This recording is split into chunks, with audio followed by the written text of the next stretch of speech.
ओम हनुमन्ते नमः। प्रिय भक्तों, जेठ मास का यह पावन मंगलवार, जिसे श्रद्धा से बुढ़वा मंगलवार कहा जाता है, आज का यह दिन केवल एक तिथि नहीं है, यह वह दिव्य अवसर है जब स्वयं पवन पुत्र अपने भक्तों की पुकार सबसे पहले सुनते हैं। कहा जाता है, जो भी इस पावन दिन पर श्रद्धा और विश्वास के साथ हनुमान जी की यह कथा सुनता है, उसके जीवन के दुख, कष्ट, बाधाएं और संकट धीरे धीरे नहीं बल्कि जड़ से समाप्त होने लगते हैं। यदि मन सच्चा हो और विश्वास अटूट हो तो यह कथा आपके जीवन की दिशा तक बदल सकती है। तो आइए मन को शांत करके, श्रद्धा को जागृत करके इस दिव्य कथा में प्रवेश करें। प्राचीन समय की बात है, एक अत्यंत सुंदर और शांत गांव था।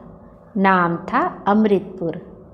यह गांव मानो प्रकृति की गोद में बसा हुआ था। चारों ओर हरे भरे पेड़, पक्षियों का मधुर कलरव और मंदिरों की घंटी की पावन ध्वनि। लेकिन जेठ मास का समय था।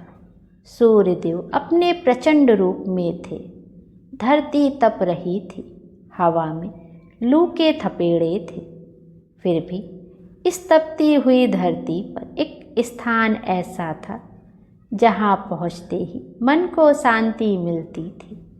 वह था गांव का प्राचीन हनुमान जी का मंदिर, जहाँ हर मंगलवार भक्तों की भीड़ उमड़ती थी और जय बजरंगबली के जयकारे आकाश तक गूंजती थी। उसी गांव के किनारे एक जर्जर झोपड़ी में रहता था रामदास। उसकी आंखों में कभी सपने थे, लेकिन अब केवल थकान थी। वह कभी गांव का सबसे समृद्ध किसान था। लोग उसकी मिसाल देते थे, लेकिन एक के बाद एक विपत्तियां आई। पहले सूखा, फिर कर्ज, फिर बीमारी, और धीरे धीरे उसका सब कुछ खत्म हो गया। आज हाल यह था कि वह दिन भर मेहनत करता, फिर भी शाम को खाली हाथ लौटता। उसकी पत्नी गौरी उसके जीवन की एकमात्र आशा थी। वह हर परिस्थिति में भगवान का धन्यवाद करती और कहती, रामदास, कभी मत सोचना कि भगवान ने हमें छोड़ा है। वह बस हमारी परीक्षा ले रहे हैं। और याद रखना, जब परीक्षा सबसे कठिन हो तब समझ लेना कृपा सबसे पास होती है। रामदास चुप था, लेकिन आज उसके भीतर कुछ बदल रहा था। उस रात झोपड़ी के बाहर तेज गर्म हवाएं चल रही थी, लेकिन अंदर दीपक की लौ के सामने बैठी गौरी हनुमान चालीसा का पाठ कर रही थी। उसकी आवाज़ धीमी थी, लेकिन उसमें एक ऐसी शक्ति थी जो वातावरण को भी बदल दे। रामदास उसे देखता रहा और पहली बार उसके मन में यह विचार आया, शायद सच में अभी सब खत्म नहीं हुआ। अगली सुबह रामदास काम की तलाश में निकला। जेठ की तपती धूप, पैरों के नीचे जलती हुई धरती और माथे से बहता पसीना। हर दरवाजे पर उसने दस्तक दी, लेकिन हर जगह से एक ही जवाब मिला, काम नहीं है। धीरे धीरे उसके कदम भारी होते गए और मन में फिर वही आवाज़ गूंजने लगी, भगवान ने हमें छोड़ दिया। लेकिन तभी उसे गौरी की आवाज़ याद आई, परीक्षा। उसने अपनी मुट्ठी कस ली और आसमान की ओर देखकर कहा, अगर यह परीक्षा है तो मैं हार नहीं मानूंगा। उसी समय अचानक एक तेज हवा का झोंका आया और पास के पेड़ से एक सूखा पत्ता उड़कर सीधे रामदास के हाथ पर आ गिरा। वह पत्ता साधारण नहीं था। उस पर हल्के हल्के अक्षरों में लिखा था, राम। रामदास चौंक गया। उसने चारों ओर देखा, लेकिन वहाँ कोई नहीं था। उसका दिल तेजी से धड़कने लगा। क्या यह संयोग था या कोई संकेत? शाम होते होते पूरा गांव हनुमान मंदिर की ओर बढ़ रहा था। घंटियों की आवाज़, ढोलक की थाप और जय बजरंग बली के गूंजते स्वर। आज का वातावरण कुछ अलग था। रामदास और गौरी भी मंदिर पहुँचे, लेकिन आज रामदास के मन में सिर्फ एक प्रार्थना थी। हे प्रभु, अगर आप सच में हैं तो आज मुझे एक संकेत दे दीजिए। आरती शुरू हुई। दीपक की लौ लहराने लगी। धूप की खुशबू चारों तरफ फैल गई और जैसे ही हनुमान चालीसा का अंतिम चौपाई गूंजा, रामदास अचानक जमीन पर गिर पड़ा। उसकी आंखों से आंसू बह रहे थे। वह रोते हुए बोला, मैं हार गया हूँ प्रभु, अब आप ही संभालिए। पूरा मंदिर शांत हो गया। तभी मंदिर के अंदर एक तेज प्रकाश फैला। कुछ क्षण के लिए सब कुछ थम गया और रामदास को ऐसा लगा जैसे कोई उसके सामने खड़ा है। एक विशाल आकृति, गदा धारण किए, आँखों में तेज। लेकिन अगले ही पल सब कुछ सामान्य हो गया। लोगों ने कुछ नहीं देखा, लेकिन रामदास समझ चुका था। अगले दिन जब वह घर लौटा तो उसने देखा उसकी झोपड़ी में आग लगी हुई है। सब कुछ जल चुका था। रामदास वहीं बैठ गया। उसकी आंखें सोनी थी। वह बोला, यह कैसी कृपा है। लेकिन गौरी आज भी शांत थी। उसने रामदास का हाथ पकड़ा और कहा, अगर भगवान ने लिया है तो कुछ बड़ा देने के लिए लिया है। उस रात दोनों खुले आसमान के नीचे सोए। आधी रात को एक तेज प्रकाश उनके सामने उतरा और उसी प्रकाश में एक दिव्य स्वर गूंजा। रामदास। दोनों उठ बैठे। उनके सामने स्वयं हनुमान जी प्रकट थे। उन्होंने कहा, तुमने परीक्षा पार कर ली, अब समय है फल का। यह सुनते ही रामदास और गौरी स्तब्ध रह गए। उनकी आंखों से आंसू बह रहे थे। शब्द जैसे उनके पास थे ही नहीं। रामदास कांपती आवाज में बोला, प्रभु, हमने तो केवल अपना कर्तव्य निभाया। हमने तो बस आप पर विश्वास रखा। हनुमान जी मुस्कुराए। उनकी मुस्कान में करुणा थी और एक असीम शांति।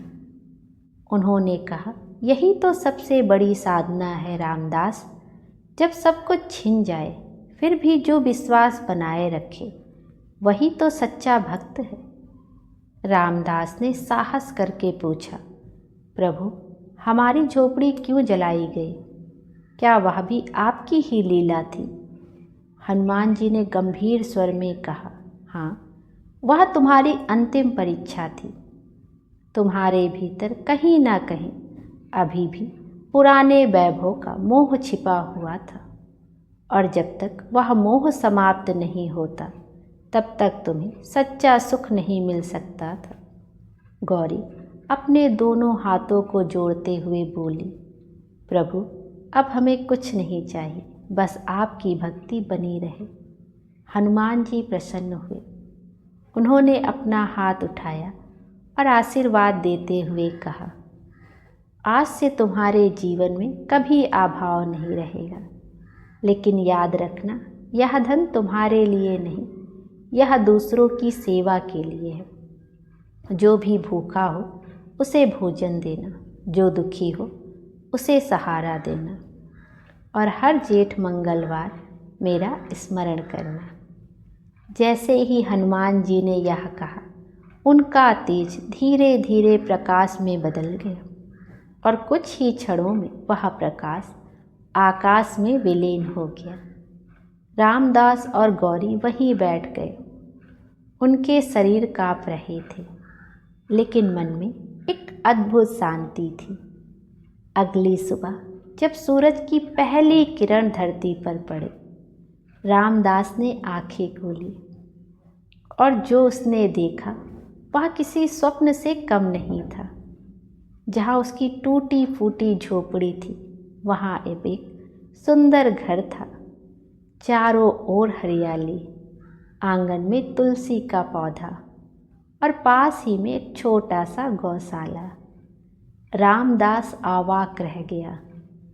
गौरी की आंखों से आंसू बह निकले। वह बोली, देखा, मैंने कहा था ना, भगवान देर करते हैं, अंधेर नहीं। दिन बीतने लगे। रामदास ने फिर से खेती शुरू की, लेकिन इस बार उसकी मेहनत के साथ हनुमान जी का आशीर्वाद भी था। जहाँ पहले सूखा पड़ता था, अब वहाँ फसलें लहलाने लगी। जहाँ पहले लोग उसे तिरस्कार से देखते थे, अब वही लोग उसका सम्मान करने लगे। लेकिन रामदास बदल चुका था।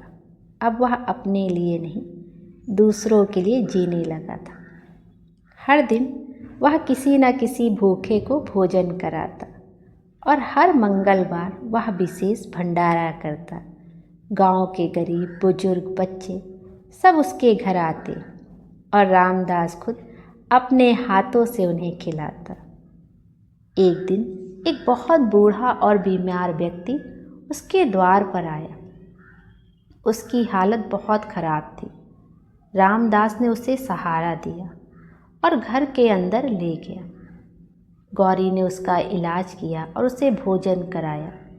कई दिन तक उन्होंने उसकी सेवा की। एक सुबह जब रामदास उस वृद्ध को देखने गया तो वह वहाँ नहीं था। उसकी जगह एक चमकता हुआ पुष्प पड़ा था और उसी क्षण एक दिव्य आवाज़ गूंजी, रामदास, तुमने सेवा का धर्म निभाया, तुम सच्चे भक्त हो। रामदास समझ गया, यह फिर से हनुमान जी ही थे। प्रिय भक्तों, यह कथा हमें यह सिखाती है कि भगवान केवल पूजा से प्रसन्न नहीं होते, सेवा और करुणा ही सच्ची भक्ति है। बुढ़वा मंगलवार का व्रत केवल एक व्रत नहीं, एक तपस्या है। जो व्यक्ति इस दिन सच्चे मन से कथा सुनता है, उसके जीवन के दुख धीरे धीरे समाप्त होने लगते हैं। तो प्रिय भक्तों, अगर आप भी चाहते हैं कि आपके जीवन में सुख, शांति और समृद्धि आए, तो इस जेठ मंगलवार सच्चे मन से हनुमान जी का नाम लें और यह कथा पूरी श्रद्धा से सुनें, क्योंकि जहाँ सच्ची भक्ति होती है वहाँ बजरंगबली स्वयं प्रकट होते हैं। कमेंट में ज़रूर लिखें जय बजरंग लिखी, जय बजरंगबली, और लिखें मेरे जीवन के दुख दूर हो। और प्रिय भक्तों, अगर कथा कहने में कोई त्रुटि रह गई हो तो अपने सुझाव अवश्य दीजिएगा। जय श्री राम, जय जय हनुमान, जय श्री राम।